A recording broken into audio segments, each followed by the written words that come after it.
Hello everyone, welcome back to my channel. So today is a really amazing day because of two things. I have this beautiful, amazing ring light tripod iPhone stand that I just got in the mail, and that was just a good omen for, for the day. And I'm also talking about a really important topic to me, and that is about body image, my relationship with food, and also my fitness journey. And I'm making this video because I really wanted to just open up this dialogue with people that I know and people who may be following this channel, that body image issues and relationships with food are all very complicated, and it's a normal part of the human experience, and I just kind of want to destigmatize it and just make it a topic that, you know, we can all talk about openly eventually.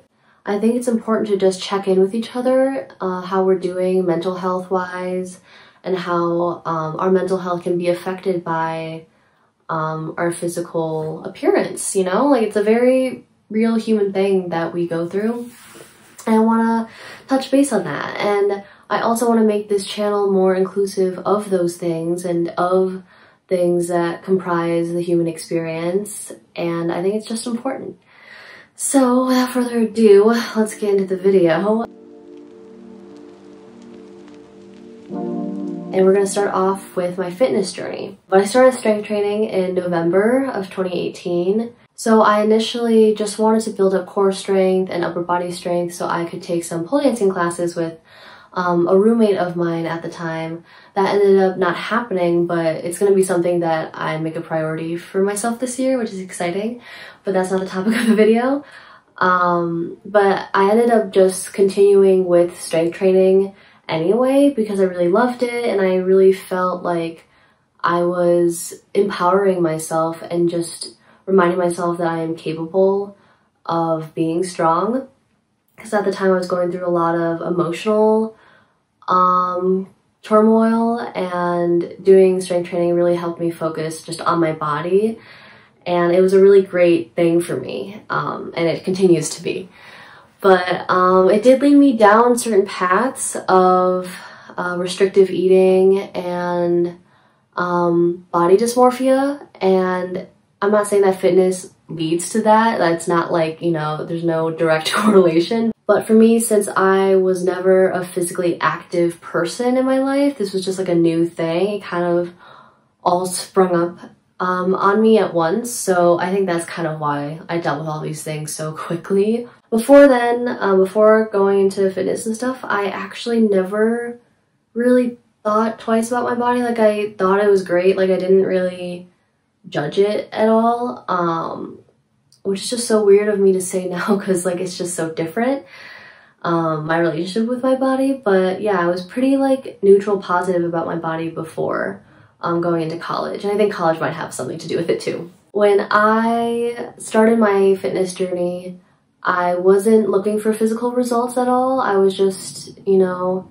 trying to get strong. You know, little by little, I started looking in the mirror more and looking for results, and I was getting really disappointed and frustrated that I wasn't seeing anything. Like, I wasn't getting my abs or a flat stomach or a huge ass. Like, those things were just not coming for me.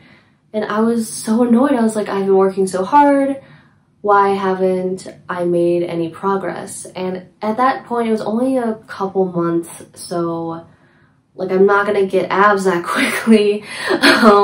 Some people might if they have a lower body fat percentage, but I didn't at the time, so, you know, it would have taken an extreme diet for me to even have lost that much fat. Anyway, I just unrealistically expected really big changes for myself, which kind of set up this precedent of being really hypercritical of my body and leading me to a more kind of restrictive diet as I went on. And I started doing a lot of research on fitness, on muscle growth, on like every single possible thing in the fitness industry. I have watched so many videos on YouTube. I have looked up so many articles online. It's just been a whole journey. But with that, I do have a lot of knowledge about it, which I'm happy about. but now I know what to do with that knowledge. You know, I know how to properly apply it to my life.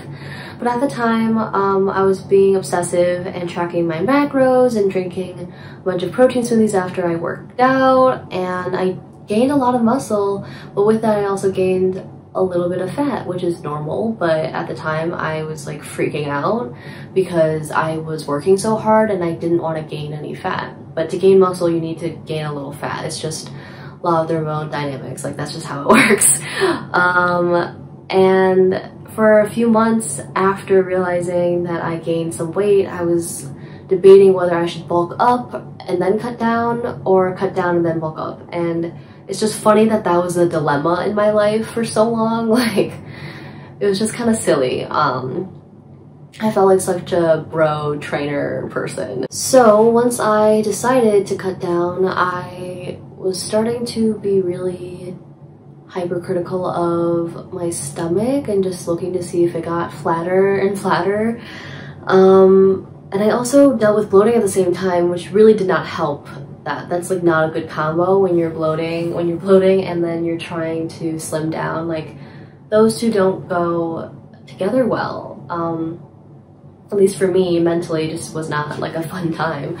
So I was fixating on my stomach, and then I would kind of subconsciously restrict my calories. I wouldn't track them. I stopped tracking my calories like a very long time ago. I didn't do it for that long, but I now know, like with all the knowledge and the research I did, I know how many calories are in certain foods just by memory, and so I would kind of subconsciously not eat certain things to try and lose weight, which is still calorie restricting even if I'm not like tracking it with an app or a notebook. So I dealt with that, and that wasn't really fun. And I was just kind of in this really stuck place because I was still working out, doing my routine, but I wasn't seeing results that I wanted, and it was just frustrating. But then it all started to change when I switched up my diet, and this was when I was in Switzerland. I decided to switch it. I was with my friend Moira, and she is vegan, and I was like looking into this girl's video. Her name is Hitomi, and I mean, you guys probably know her. She's like amazing, gorgeous goddess woman, but she had a video on veganism and how it changed her life and how it cured her eating disorder and a bunch of other things she was dealing with. And I thought that was really interesting because I was struggling with food and my consumption of it. So I watched that video and I was like, I think I gotta go vegan. Like, this feels right, and I've been meat-free for 4 years anyway, so it really wouldn't be that much of a difference. And I was like, okay, like, I think I should do this, but like, I'm not really sure. So I had Moira there, and we talked about it. She said to just start slow, especially since I'm in Switzerland. Like, there's a bunch of cheese and chocolate, so I should experience that, and then like switch over like slowly when I'm in Italy. So I was like, okay. And then I was in Italy and I just like switched like that. Like, I don't know, I had my own kitchen there and I had like all this access to so much good food, so I thought, like, why not? Like, I should just do it. And I was also having these weird aversions to dairy and eggs leading up to that point, so I kind of felt like that was a sign. It was just kind of guiding me towards veganism. It was just like pushing me slowly to it. And I, of course, did a lot of research on veganism, and then for some reason my relationship with food just did a 180. Because I learned how to have a well-balanced diet, because I know it's really important to get all the necessary nutrients on this plant-based diet, I just prioritized eating really well and balanced.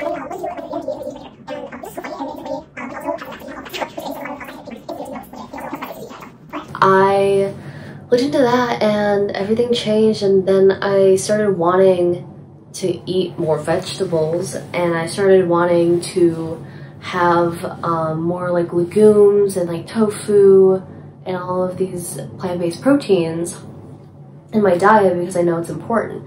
And so I think there's just this switch that happens because now you know that you need to like get your shit together when you are on a plant-based diet because it's just so different from the standardized American diet. But this video isn't about me promoting veganism, it just happens to be the thing that like completely transformed my life and also my relationship with food. And it's just great. There's just so many health benefits for your mind and your body and the soul when you go vegan. But this isn't about that.